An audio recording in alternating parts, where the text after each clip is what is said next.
Hi Virgo, kumusta po kayong lahat? So in Virgo, maraming salamat po sa walang sawang pagsubaybay sa ating pong mga reading. And kung ikaw ay bago pa lang sa ating channel, mag-subscribe na po kayo. Then i-click mo na rin yung ating notification bell para lagi kang updated sa ating mga bagong upload. So yun guys, sa mga interesado naman sa ating private reading, nasa description box below yung link ng ating Facebook. I-message nyo na lang ako. So tignan natin. Ganap sa inyo Virgo sa mga susunod na mga araw. Ano po yung guidance para kay Virgo Spirit Guide? Okay. So meron tayong cassette. Nakikita ko yung pag-overthink mo dito, Virgo. Okay. Ang dami mong worry, ang dami mong iniisip. Mga bagay na hindi naman na makakatulong, no? Pero kasi hindi na talaga natin guys talaga maikakaila na talagang likas talaga sa mga Virgo yung nag-overthink eh. Oo. So Virgo, eto grabe yung pag-overthink mo dito and parang, I think parang kailangan mo ng mag-relax, no? Baka kailangan mo mag-unwind. Ano ba, nakapag-summer ka ba? Ayan. Nitong summer, nakapag-dagat ka ba? So, baka hindi mo nagawa, no? Tuloy-tuloy yung trabaho mo. Nakikita ko guys, parang medyo, drain and parang, yun nga, parang overwhelmed ka sa mga ginagawa mo. I think kailangan mo rin ng pahinga. Virgo, wag mong masyadong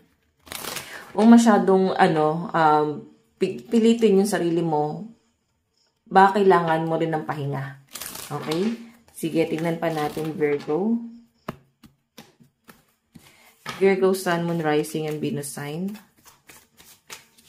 Meron tayong clock. Need time takes time. In time cycle. Time to heal progress. Okay. So, Virgo yung nakikita ko rito. Diba, kagaya ng sabi ko kanina, baka kailangan mo ng pahinga. And ito na nga yung sinasabi, kailangan mo ng time para sa sarili mo. Pag hindi mo kaya, wag mong pilitin yung sarili mo sa bagay na hindi makakatulong sa inyo. Okay? So, focus ka muna doon sa mga positive, sa mga magagandang bagay na pwede mong gawin. Okay?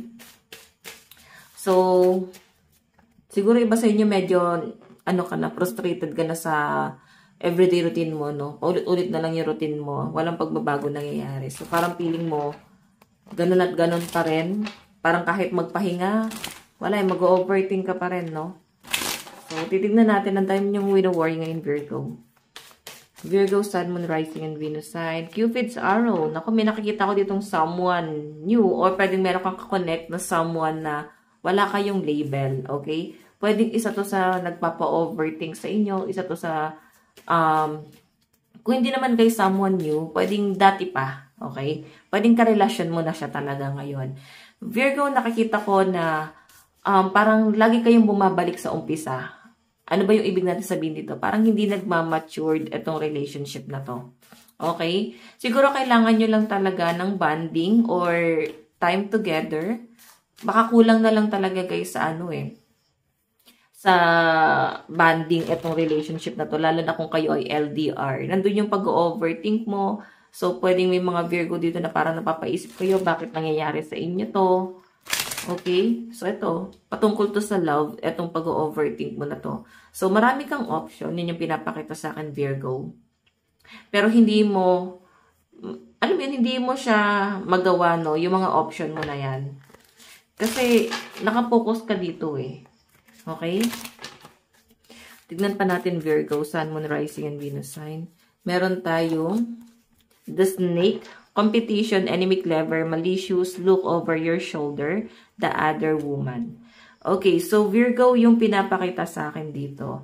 The snake kasi, nandun sa point na marami kang karibal sa person mo. Pwedeng may cheating na nangyari. Pwedeng nahuli mo na. Pwedeng nandun yung pag-overthink mo. Na parang may ginagawa siya, hindi siya nagiging faithful. Kasi nakikita mo yung action niya, parang nararamdaman mo yung panggagamit na ginagawa niya, guys, no? So, isa yun sa nakikita ko dito, Virgo, na parang kinoconsider mo, yung parang ginagamit ka na lang ba ng person mo. Yun yung pinapakita. So, tingnan pa natin, Virgo, Sun, Moon, Rising, and Venus sign, meron tayong stop worrying. Okay? Tigil mo na yung sobrang pag-worry, sobrang pag-overthink. Hindi talaga siya guys nakakatulong. So kung tingin mo toxic na talaga tong relationship na to. 'Di ba? Gumawa ka ng bagong cycle sa buhay mo. Okay? Ituloy mo yung pangarap mo na huwag mong hayaan na masira ka dahil lang sa taong to. Meron tayong what if you could send your problems away today. So, meron kang gustong pag-usapan nyo pero parang hindi kanya nire-replyan. Okay? Or pwedeng siya yan guys, no? I think meron kayong pag-uusapan dito patungkol dun sa relationship nyo, ano yung mga issue nyo, ano yung mga problemang hindi pa rin nasusolve. Yun, okay? So, meron tayo guys, just the present moment counts. So, 3, Virgo. Ito guys, nagpapatatag to sa inyo eh. I think grandparents or parents mo mismo, or pwedeng ikaw, parents ka na, parang nagpapatatag na lang din talaga sa inyo. And pwedeng ikaw, matured ka na, pero nagiging isip bata ka dito sa relasyon na to. Okay? So, sinasabi lang dito guys, magpakatatag ka kasi hindi ka na pabata. Okay? Wag ka na masyadong mag-focus doon sa taong yan na, alam mo yun, hindi niya hinahayaan na mag-enjoy ka sa buhay mo. Kasi ang dami niya guys, mga issue and sobrang nakaka-apekto sa inyo yung mga issue na tong taong to. Okay? So, ang dami niya rin problema na parang ikaw din yung nagsusolusyon doon sa mga problema niya. Alam mo yung feeling na parang nakaka-stress to, Virgo. Meron tayong better alone than in bad company. So, Virgo, yung pinapakita sa akin dito. Sa trabaho din to, no? May mga conflict ka din sa career mo. Hindi ka masyado makapag-focus and I think meron ka ding issue pagdating sa pera. Pwedeng sa sahod, siguro ang tagal mo na dyan, hindi pa rin guys nag-i-increase.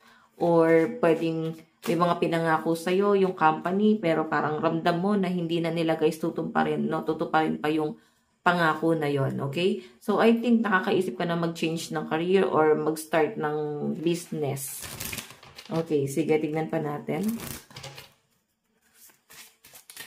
Virgo, Sun, Moon, Rising, and Venus sign.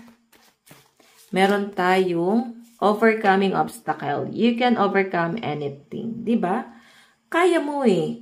Ayan no, unknown territory. You are exactly where you need to be. So, kailangan mo siyang ma-experience para meron kang ma-realize, no? Pero malapit ka nang makaalis dyan sa klase ng problema na yan. Kung sa love life mo talaga to, pwedeng makakaalis ka na dyan. Pero syempre, tulungan mo yung sarili mo kasi walang ibang tutulong sa inyo. Yung mga taong nagbibigay sa inyo ng advice, guys, guidance lang yun, okay? Ginaguide ka lang nila para dagdag tulong or kaalaman para sa inyo. Okay? So, choice mo pa rin. Virgo, ito lang ang inyong reading. Maraming salamat. God bless and love you all. Bye-bye.